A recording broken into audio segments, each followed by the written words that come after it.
그토록 염원했던 윤석열의 체포가 이루어졌습니다. 네. 근데 이게 도어투도어로 잡혀가가지고 네. 수갑을 찾는지 수갑 찬 걸 못 봤네. 수갑을 찾는지 어떤 표정이었는지를 못 본 게 너무 안타깝긴 합니다만 역시나 어제 제가 말씀드린 대로 전국 5대 산신들한테 1년 넘게 계속 세금으로 죄를 지낸 덕분에 윤석열이 이 음력 새해를 넘기지 않고 드디어 체포돼서 들어가는 꼬라지를 우리가 확인할 수가 있었습니다. 뭐 JTBC가 이렇게 청사 안으로 들어가는 꼬라지를 뭐 하나 찍어가지고 이렇게 하나 나왔는데 뒤통수만 나와가지고 이게 수갑을 찾는지 요거를 못 봤네. 저 와중에 머리 다듬은 거 봐. 아니 이 와중에 체포당하면서 헛소리 담화까지도 녹음을 해놓고 영상을 갔더라고. 찍었더라고요. 헛소리를 하는데 유혈 사태를 막기 위해서 내가 공수처에 출석하기로 했. 하여튼 이 뻥끗하면서부터 거짓말은 자, 거짓말을. 관련한 시간대별로 한번 지난 야밤에 체포작전에 관련된 정리를 좀 해보겠습니다. 이미 새벽 1시에 시위대를 강제 해산을 먼저 시켰습니다. 이제 돈 받고 야간수당 8만 원 받고 온 할아버지들 몇 분이 계셨는데 물밥 먹고. 극렬하게 저항하겠다라고 얘기를 하면서 버티고 있었는데 그게 극렬 저항이에요. 금방 저항이더라고요. 예, 금방 일어나시던데요. 벌떡 일어나가지고 벌떡 일어나가지고 그냥 가시던데요. 자기 발로. 예. 뭐 드러낼 필요도 뭐 없이 그냥 자기 발로 가시더라고요. 자립보행을 통해 가지고 일단 해산이 됐고요. 걸을 수는 있었다. 네. 그다음에 이제 새벽 4시가 돼서 체포적으로 추정되는 우리 1000명 온다 그랬잖아. 네. 거의 2,500명 왔더만. 네. 다 합하면은 54개 부대에 3,200여 명인 것 같아요. 네, 그래갖고 체포조로만 한 1,500이 왔고요. 160대 버스가 똘똘 둘러싸므로 인해서 혹시라도 새벽 8시에 혹시 벤츠를 타고 빠져나갈 수 있는 여지를 새벽 8시라니요. 아침 8시. 그 사람한테는 새벽이야.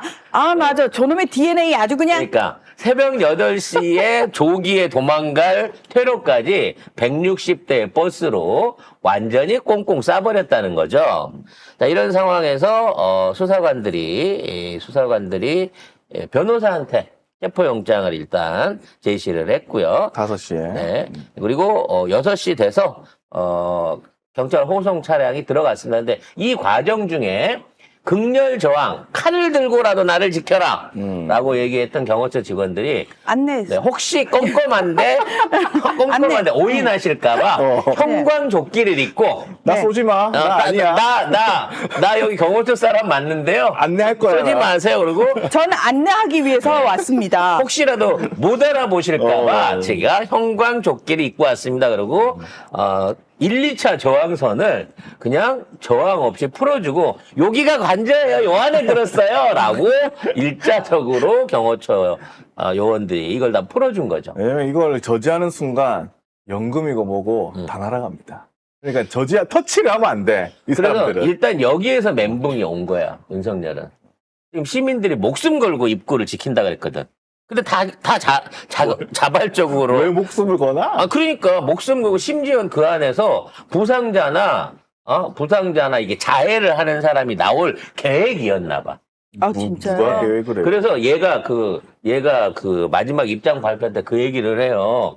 다치시는 시민도 있다고 들었는데 걱정이 된다고. 아무도 안 다쳤습니다. 아무도 안 다쳤는데. 중간에 한 명 뭐 눕긴 했어. 그게 뭔지는 모르겠는데. 그래서 소방관이 다쳤다는 말은 있는데. 소방차가 출동 뭐 했다는 네. 뭐 그런 얘기가 처음에 있었는데. 누가 다쳤다, 유혈 사태가 전혀 없었고요. 유혈 사태는 네. 무슨. 그 다음에 이제 경호처에서 유혈 사태를 막기 자기가 나간다 그러잖아. 사실 유혈 사태가 나길 바랬거든. 3차 진입선, 그러니까 관저 현관 이전에 유혈 사태가 나길 바랬는데 형광조끼 입고 와서 그대로 불러주니까 너무 쉬운 거지. 그래서 정말 편안하게 들어가갖고 자, 이제 갑시다라고 얘기를 한 거고요. 이 와중에 김성훈과 김성훈, 이광우. 우리 로맨티스트 김성훈과 로맨티스트. 딱가리 이광우가 있었는데 김성훈이 빼꼼하게 얼굴을 내밀었다 바로 체포를 당했고요.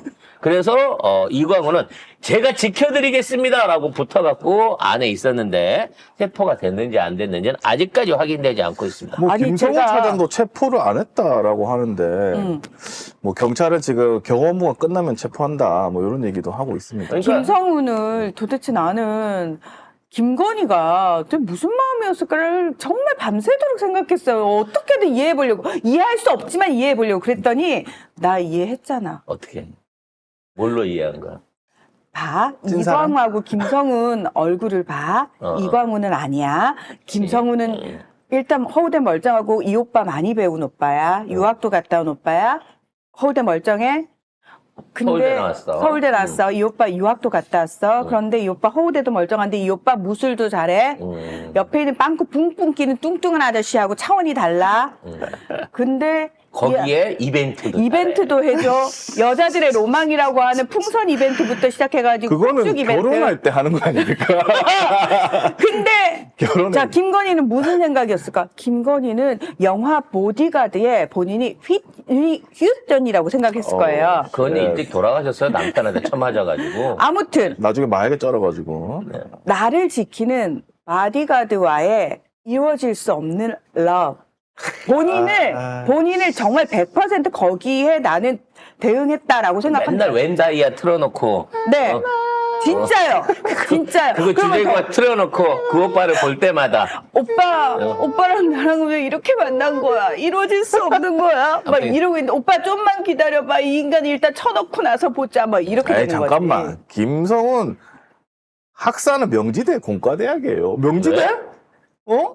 그러면 김명신하고 명지대? 경기대. 아 경기대인가? 명신이나. 명지대. 아무튼 어찌 됐거나 대학원이 최종학력을 서울대라고 써갖고 다니니까. 대학원에서 네, 아무튼 그래서 계획이 너무 일찍 틀어진 거야. 그렇게 되다 보니까 제가 봤을 때 체포영장이 왔을 때 이미 윤석열은 자고 있었다. 술을 먹고 있었구나. 예, 거기까지 진입하는데 최소 8, 9시까지는 걸리겠지라고 생각했기 때문에 체포영장이 너무 새벽에 일찍 와가지고 사실상 그때 집행하려고 해도 얘가 깨지가 않았을 것이다라는 생각이 들어요. 충분히 이해가 가는 상황입니다. 아, 그렇게 생각하시는 뭘 또 거예요? 이해를 해요 그런 네. 걸. 아, 우리는 아니, 내가 안 간다는 게 아니고, 거기 있어봐. 이러고 일장연설을 한다고 생각했는데. 그러니까 일단 깰 때까지 기다려야 될 거 아니야. 체포를 하든 뭐 아니, 실제로 영장을 갖고 회의를 하든. 검공에서도 그거 나왔어요. 공수처 애들 앉혀놓고 정신교육하고 있었다고 윤석열이 계속 얘기하고 있었다고 오늘 들어가가지고 했는데 그 와중에 또 56분 동안 얘기를 한 거야. 혼자 엄청 얘기. 59분이야. 아무튼 7시에는 이제 뒷문으로도 경찰들이 이 등산로 방향으로도 진입을 시도했다고 하는데 굳이 할 필요 없었는데 했어요. 철조망 치느라고 고생만 했고요. 그리고 나서는 이제 무려 이제 4시간 가까이를 10시 30분에 끌려 나올 때까지 나 그냥 놔두고 가면 안 돼. 내가 2시간 있다가 내가 자발적으로 갈게. 개소리 하지 마. 그러니까. 그러면 그 경호 인력들, 경호 내 차 타고 가게 해주고, 사진 좀 안 나오게끔 해주면 안 돼? 나 좀 그 사람들한테 안 들키고 싶은데? 뭐, 요딴 거 가지고 무려 4시간 가까이 실랭이를 한 거예요. 난 너무 짜증나는 게 이 상황에서 석동현 변호사 뭔데? 윤석열 그냥 친구 아니야? 변호인도 정식 아니잖아. 변호인 선임도 안 근데 했잖아. 계속 이 사람이 쓰는 페이스북 글을 언론들이 계속 속보로 내줘요. 이게 그래서- 말이 돼 이게? 그래서 자진 출두하기로 했다. 그거 협의하고 그러니까. 있다. 근데 공수부는 우리는 그런 입장 아니다. 그거 아니면 체포영장 치지도 않았다. 그렇게 할 거면. 그러니까. 강경하게 끝까지 나갔어요. 그래서 이제 가장 핵심이 된 거는 호송차를 타고 갈 거냐, 경호차를 타고 갈 거냐 이거였는데 결국은 경호차를 타고 갔습니다. 고송차를 탔어야지. 그러니까 김성훈이는 얘기를 했겠지. 나는 아직 지켜야 할 분이 있다. 내가 나중에 내 발로 출석하겠다. 그리고 얘는 잡아가도 괜찮은데 나의 어떤 그 주군과 사랑하는 주군은 내가 절대 지켜드려야 된다라는 차원에서 그냥 성렬 이제 못 버텨요 가세요 라고 얘기를 한 것 같아요. 왜냐면 제가 이렇게 쉽게 영장이 이루어진 데 대해서 또 하나의 의혹을 갖는 게 뭐냐면 이번 영장은 윤석열이 어디 숨을까를 대비해 갖고 수색 영장하고 같이 집행을 하려고 그랬다는 거야. 즉 관저 안에 깔려 있는 김건희의 흔적을 볼 수 있는 수색영장을 같이 집행하려고 했단 말이지. 그러니까 여기 보면 SBS 단독을 보면은 대통령 관저하고 사전 아크로비스타. 아크로비스타에다가 안전가옥까지 혹시라도 한참 벙커로 갈 수도 있으니까. 안전가옥까지 싹 다 수색영장 범위에 넣었던 거예요. 그러니까 지금 김건희가 윤석열을 곱게 10시 반에 내준 이유는 얘네가 윤석열이를 안 찾으면, 예를 들어 윤석열이 어디 숨바꼭질 해버리면 지금 신당이고 굿당이고 지금 다 들키게 생긴 거야. 영장 들고 찾으러 다닐 거 아니야, 윤석열이. 그러니까 그 내부를 들키기 싫어서 성렬아, 가 있어. 내가 뒷정리 잘 해줄게. 라고 하면서 성렬이를 10시 반에 떠밀어 내보낸 거라는 거야. 안 그러면 이제 다른 데 뒤지고 다닐 거거든. 이제 수색영장 집행하려고 할 거거든. 그래서 저는 이렇게 쉽게 체포가 이루어졌다고 봐요. 건인의 물건이나 굿당을 들키지 않기 위해서.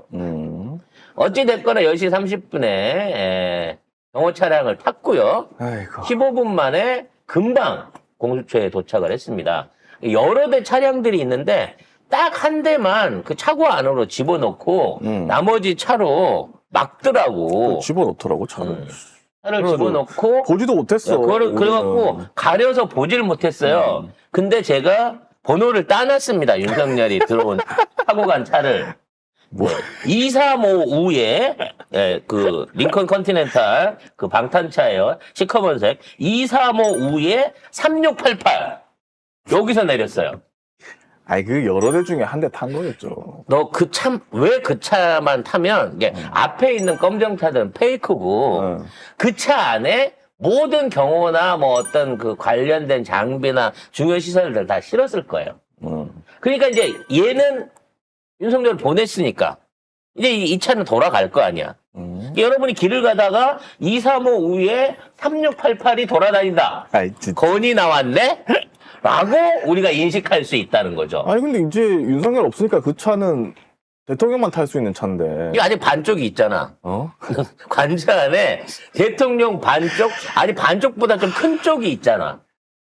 그래서 이 번호를 우리가 알고 계시다가 이 차가 도로를 돌아다니는 눈에 잘 띄잖아요. 등치가 커갖고 2355에 3688을 발견하신 분은 반드시 그 차를 쫓아가지고 행선지가 어디인지 확인할 필요가 있겠다라는 생각이 듭니다. 뭐 뒤통수가 이렇게 나온 걸로 봐서는 자세는 수갑 안 찬 것 같아 왠지. 약간 꾸부정한 뭐 전형적인 꾸부정해가지고 자세이고요. 네. 수갑을 찼으면 좀 더 불편한 느낌이지 않았을까? 근데 수갑을 차면 뒤로 넘어갑니다. 허리가. 아니 앞으로 이렇게 찼을 수. 그러니까 앞으로 이렇게 차도 윤석열이 이렇게 앞으로 구부린 배에 닿으니까 이 손이 이렇게 돼요. 그러니까 저는 안 찼을 걸로 보여지는데